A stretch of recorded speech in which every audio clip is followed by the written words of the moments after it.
So 2014-19 నుంచి అంచెలంచెలుగా పెంచుదాం అనుకున్న పార్టీ నేను ఇబ్బంది పడుతుంది. ఈ పార్టీకి రికగ్నైజ్డ్ పొలిటికల్ పార్టీ అయిపోయింది జనసేన. 18 లక్షల పైచిలకు ఓట్లు వచ్చినాయి మనకి. అదే కనుక ఒక 10 నియోజకవర్గాల్లో కనుక ఉండుంటే ఒక దాదాపు ఒక 2 ఎంపీలు 10-12 సీట్లు ఎమ్మెల్యే సీట్లు ఈ పార్టీ రికగ్నైజ్డ్ పొలిటికల్ పార్టీ అయిపోయింది. ఆ రోజు నా వ్యూహాన్ని ఎవరు అమలు చేయనివ్వలేదు. నేను వెళ్తే జనం వచ్చేస్తారు, లక్షలాది మంది జనం, లక్షలాది ఓటర్లు కాదు.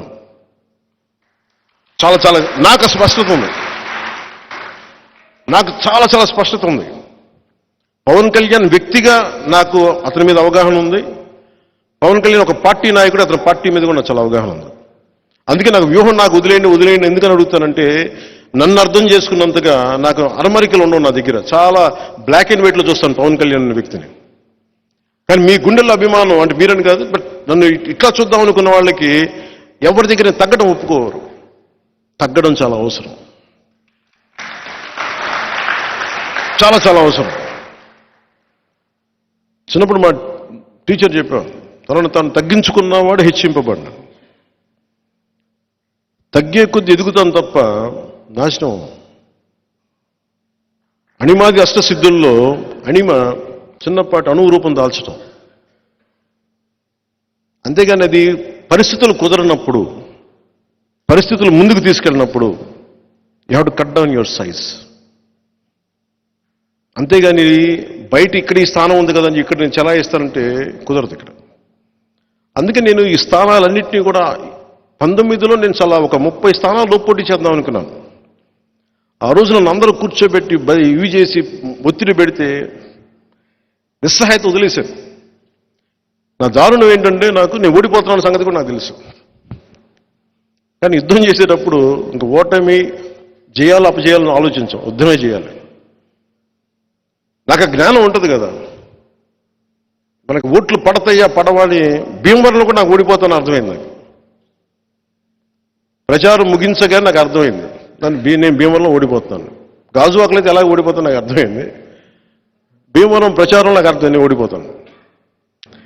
వీటన్నిటినీ తట్టుకొని సినిమాలన్నీ ఆపేసుకొని డబ్బులు లేక కొన్ని నేషన్ వైడ్ ఫిల్మ్స్ తీయగలిగే కేపబిలిటీస్ ఉండి ఇంత అభిమాన బలం ఉండి నేను అనుకుంటా ఉన్నా, ఒకటికి ఇంత పిచ్చి మంచిదా అని అనుకున్నా. ఓడిపోయిన తర్వాత సమాజం మీద కానీ దేశం మీద కానీ ఇంత పిచ్చి మంచిదా అనుకున్నా. కానీ భగవంతుడు నాకు ఒకటే చెప్పాడు, అది నీ బాధ్యత, నువ్వు నిర్వర్తించు. కర్మయోగి నువ్వు, అంతే చేయాలి, కర్మయోగమే చేయాలి. ఫలితం నీకు అనవసరం. పార్టీని ఎలా నడపాలో నాకు తెలియలేదు, డబ్బులు ఎక్కడి నుంచి వస్తాయి. అలాంటి సమయంలో నాకు వెన్నంటి ఉన్న నా స్నేహితుడు, నా సన్నిహితుడు త్రివిక్రమ్ శ్రీనివాస్ గారికి మనస్ఫూర్తిగా ధన్యవాదాలు తెలుపుతున్నాను. అంటే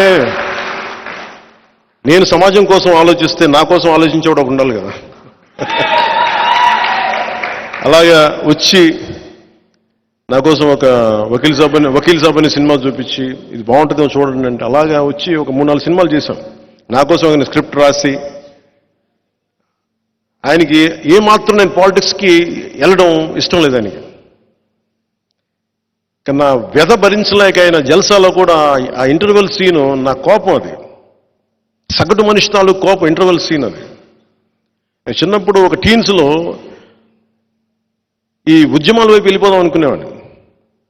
ఆ కోపం అట్లాగే ఉండిపోయి నా వ్యధ చూసి ఆయన కనీసం ఇతనికి సినిమాలు ఈ డైలాగులు రాసేస్తే ఆగిపోతాడేమో, పాలిటిక్స్ వెళ్ళడేమో అనుకొని జలసాల డైలాగులు రాశారు. దాని తర్వాత ఇంకా పెట్టిరిగిపోయాను నేను. సో సినిమాలు ఆగట్లా, ఇంకా ఆయన చేతులతో వదిలేసారు, మీ ఇష్టం, మీరు ఏం చేసుకున్న వాళ్ళగా.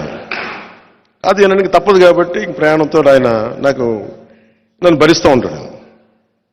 అలాగే నన్ను అండగా ఉన్న చాలాసార్లు అనిపిస్తుంది, నా కుటుంబం నన్ను ఎంత అర్థం చేసుకున్నారో నాకు తెలియదు, నా రక్తం ఎంత అర్థం చేసుకున్నారో తెలియదు. మారుమూల ఎక్కడో ఆదిలాబాద్లో ఒక తాండాలో ఉండే ఒక తల్లి, ఒక యువకుడు, నిర్మల్లో ఉండే ఒక యువకుడు, ఇక్కడ మారుమూల శ్రీశైలం అడవుల్లో ఉండే ఒక చెంచు యువకుడు, రాజోల్లో ఒక 2 బిడ్డలున్న ఒక ఆడబిడ్డ. మీరందరికీ నేను ఎంత తేలిక అర్థమవుతానంటే గుండెల్లో పెట్టుకుంటారు మీరు నన్ను, నేను చెప్పకర్లా. నేను ఏంటో నేను చెప్పకర్లా, కానీ ఒకసారి మా ఇంట్లో వాళ్ళకి నేను చెప్పుకోవాల్సి వస్తుంది నేనేంటో. బంధం దగ్గర కొద్దీ చూడటం కష్టంగా ఉంటుంది. మీరు దూరం నుంచి చాలా ట్రాన్స్పరెంట్గా, చాలా పారదర్శకతతో చూస్తారు మీరు.